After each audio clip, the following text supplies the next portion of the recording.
Iran supreme leader ఆయితొల్లా Ali ఖైమనీ మరణం మూడవ ప్రపంచ యుద్ధానికి అతిపెద్ద కారణభూతం అయ్యిందంటే అవుననే మనం చెప్పాల్సి వస్తుంది. ఒక్కసారి చరిత్రని పరికించి చూస్తే if we delivered in to the history, first మొట్టమొదటి ప్రపంచ యుద్ధం 1914లో మొదలైనప్పుడు అక్కడ ఆస్ట్రియా రాకుమారుడు ఫెర్డినాండో మర్డరే అతిపెద్ద మొదటి ప్రపంచ యుద్ధానికి కారణమైంది. ఒక వ్యక్తి మరణం మొదటి ప్రపంచ యుద్ధం విధ్వంసం, కోట్ల మంది చనిపోవడం యూరోప్ ఖండంలో మనం చూసాం ప్రపంచవ్యాప్తంగా. ఇక తర్వాత రెండవ ప్రపంచ యుద్ధంలో ఈ పోలాండ్ మీద 1939లో హిట్లర్ అటాక్ చేయడంతోనే ఈ యుద్ధం మొదలైంది. అక్కడ అమాయక ప్రజలు చచ్చిపోవడంతోనే రెండవ ప్రపంచ యుద్ధం మొదలైంది. ఈ విధంగా ఈవెన్ ఏ రెవల్యూషన్ చేసినా రెవల్యూషన్ కూడా ఒక వ్యక్తి మరణంతో మొదలవుతుంది.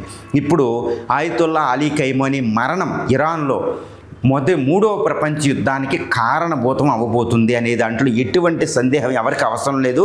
అన్లెస్ ఇప్పటికిప్పుడే యుద్ధం ఆగితే కానీ అది ఇంకా దీర్ఘకాలం కొనసాగితే అది మూడవ ప్రపంచ యుద్ధమే. ఎందుకంటే ఆయితొల్లా అలీ ఖైమనీ మరణం తర్వాత ఉత్తర కొరియా అధ్యక్షుడికి భయం పట్టుకుంది, ఆయన కూడా అలా చనిపోతాడని. కాబట్టి ఆయన రాబోతున్నాడు. పుతిన్ కూడా అదే భయం పట్టుకుంది. పుతిన్ కూడా లేపేస్తే రష్యా అంతా అదేనం కదా, అది కూడా. తర్వాత జీ జిన్పింగ్ కూడా ప్రాణభయంతోనే ఉన్నారు. వేరే అమెరికా శత్రు దేశాలన్నిటినీ కూడా అమెరికా వార్ ఏంటంటే యుద్ధ తంత్రం ఎలా అయిపోయిందంటే ఆ దేశ నాయకుడిని వేసేయడం. ఇది ట్రంప్ కొత్తగా ప్రవేశపెట్టింది.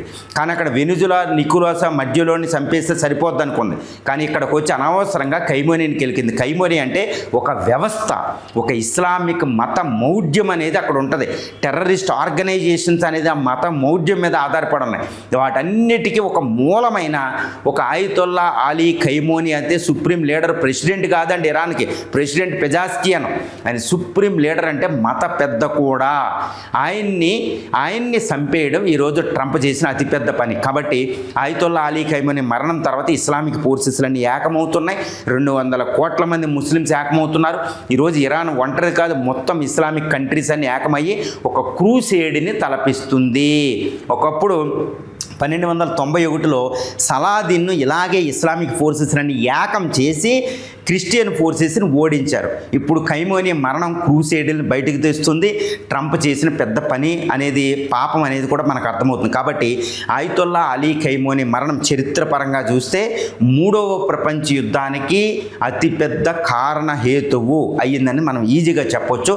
అన్లెస్ ఇప్పుడు అమెరికా వెంటనే నెగోషియేషన్కి వెళ్ళి ఇరాన్తో శాంతి ఒప్పందం చేసి యుద్ధ విరమణ చేస్తేనే ఇది ఆగిద్ది, లేదా ఇది మూడవ ప్రపంచ యుద్ధం.